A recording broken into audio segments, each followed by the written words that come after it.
Sveiki visi, su jumis ir vėl aš Austėja iš Cubals ir sveiki atvykę į naują Tech naujienų epizodą. Šiandien turime žinių iš Samsung Unpacked evento, kuris vyko prieš 2 dienas ir naujų žinių apie 50 serijos vaizdo plokštės. Tai šokam tiesiai į žinias. Kas vakar nespėjo prisijungti į Tautvilo streamą ir pažiūrėti kartu dalį Samsung Unpacked renginio arba patys nepažiūrėjot, good for you. Nes prezentacija buvo tokia nuobodi, kad praėjus 2 valandoms nuo jos pradžios buvo sunku suprasti, ar čia tikrai pristatomi nauji produktai, ar tik bendrai kalbama apie dirbtinį intelektą. Taip, metai prasidėjo lygiai taip pat kaip ir pernai, su jau beveik visiems iki kaulo įgrįsusiu ir vamped verčiančiu AI. Iš TM Roch iškart prasidėjo pažadai apie naują mobilių dirbtinio intelekto technologijų erą. Jei būtumėt skaičiavę, kiek kartų viso pristatymo metu buvo panaudota žodis AI, turbūt būtumėt užmigę. The first AI phone, AI ecosystem, AI agent powered by Galaxy AI. Skaičius toks didelis, kad prilygo avių skaičiavimui prieš miegą. Tik šiuo atveju buvo kalbama apie konkretų Galaxy AI. Bet koks skirtumas, kai mes tik atėjom pažiūrėti, ar nauji 25 Ultra telefonai verti dėmesio. Ir kas juokingiausia, kad kai bandėm su tuo pačiu AI parašyti trumpą viso renginio santrupą, S25 Ultra net nebuvo paminėtas.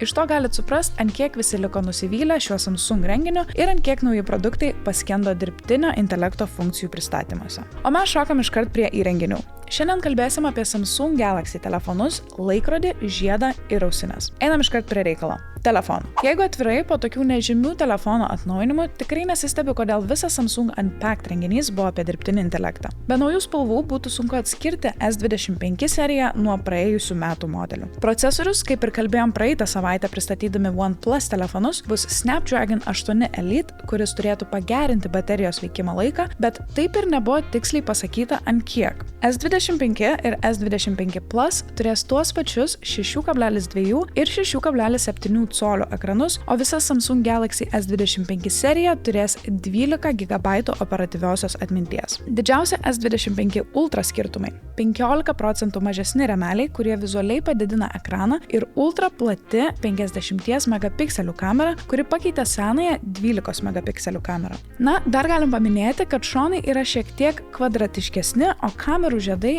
šiek tiek didesni. Oho, kokie atsinaujinimai. Samsung Galaxy Z Fold 6 yra kol kas ploniausias ir lengviausias Samsung sulankstomas telefonas, kuris, kai uždarytas, turi platesnį ir aukštesnį ekraną nei dauguma nesulankstytų telefonų. Jis turi 42% spartesnį nei ankstesnės kartos NPU, lietuviškai vadinama specializuota techninė įranga, kuri yra atsakinga už sudėtingus skaičiavimus, arba angliškai Neural Processing Unit. Dėl šios įrangos telefonas lengvai atlieka dirbtinio intelekto užduotis. Patobulinta GPU užtikrina stulbinančią grafiką, o 18% geresnis procesorius produktyviau atlieka visas jūsų pavestas užduotis. Telefone pagerinta baterija, kuri dar labiau optimizuota ir veikia ilgiau. Pakalbam apie TikToko baną. Visą šitą istoriją seku aš pati, tai bandysiu jums papasakoti visą timeliną, kiek įmanoma trumpiau. Kaip žinot, aukščiausiasis Amerikos teismas neseniai priėmė sprendimą ištrinti TikToką ir uždrausti juo naudotis Amerikos žmonėms. Ir būtent sausio 19 diena turėjo būti paskutinė diena, kai amerikiečiai gali naudotis TikToku. Tai sausio 19 dieną appsas, kaip amerikiečiai sakė, went dark, jis išsijungė ir jie nebegalėjo prisijungti prie TikToko platformos. Tačiau už maždaug 16 valandų jie buvo nustebę, kai suprato, kad jie vėl gali naudotis TikToku. Po tų 16 valandų, kai TikTokas grįžo į amerikiečių rankas, buvo pastebėta, jog CEO TikToko Xiao įkėlė video savo TikToko profilyje, kur jis dėkoja prezidentui Trumpui už TikToko grąžinimą. Prisiminkime, kad būtent Trumpas ir buvo pirmasis žmogus, kuris pradėjo kalbėti apie TikToko baną dar 2020 metais.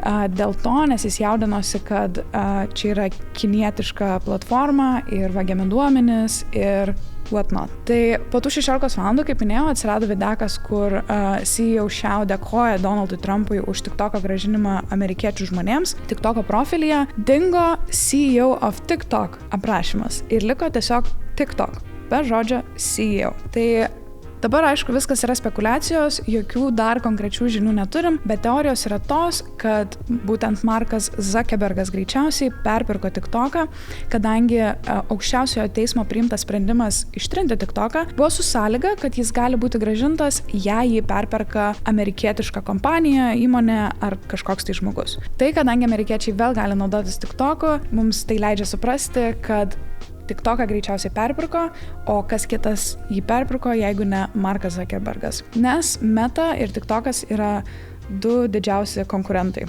Tai jokių dar konkrečių naujienų neturim, kai turėsim būtinai pasidalinsim, bet jeigu buvot pasimetę apie tai, kas vyksta, tai kas vyksta.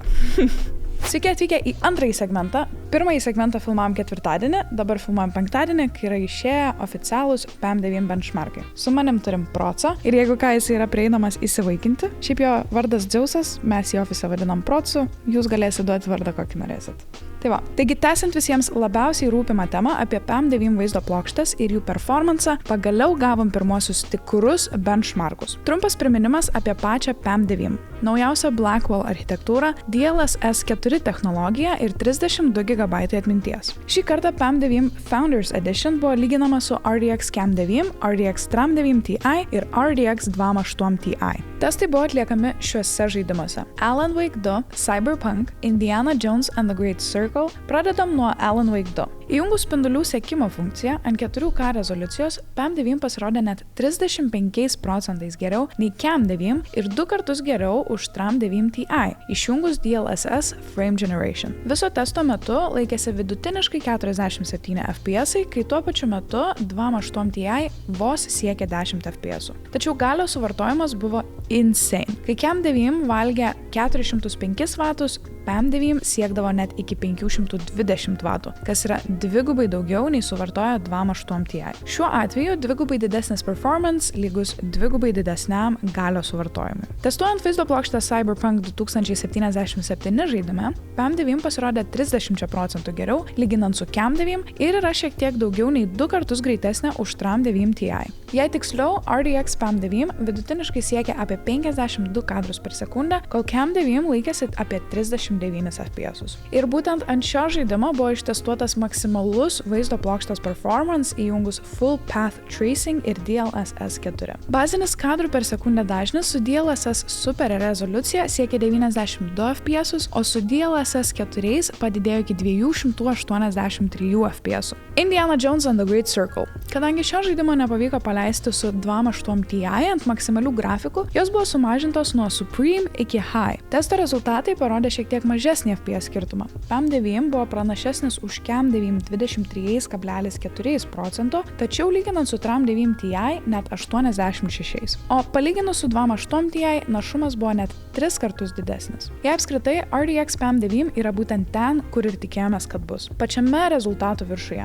Ir tai tik keletas žaidimų iš daugelio. Pratestavus iš viso 17 skirtingų žaidimų, jau tiksliai galim teigti, kad RDX PAM9 yra 31% geresnė už RDX Cam 9. DLSS 4 tikrai stiprus atnaujinimas, kuris ypač pravers visiems, kurie naudoja 4K ekranus su minimum 165 Hz atnaujinimo dažniu. Bendrai tariant, minimum 2000 eurų vertės vaizdo plokštė verta dėmesio, bet labai lauksim ir pigesnių PAM8 vaizdo plokštės benchmarkų. Be to, labai įdomu, kaip Cam 9 vaizdo plokštė veiks su nauju DLSS 4. Gal veiks taip gerai, kad nereikės nieko atnaujinti tiems, kas jau turi Cam 9? Mes su Procu pirksim PAM9, o jeigu ir jūs norit užsisakyti PAM9, eikite į qbuilds.lt.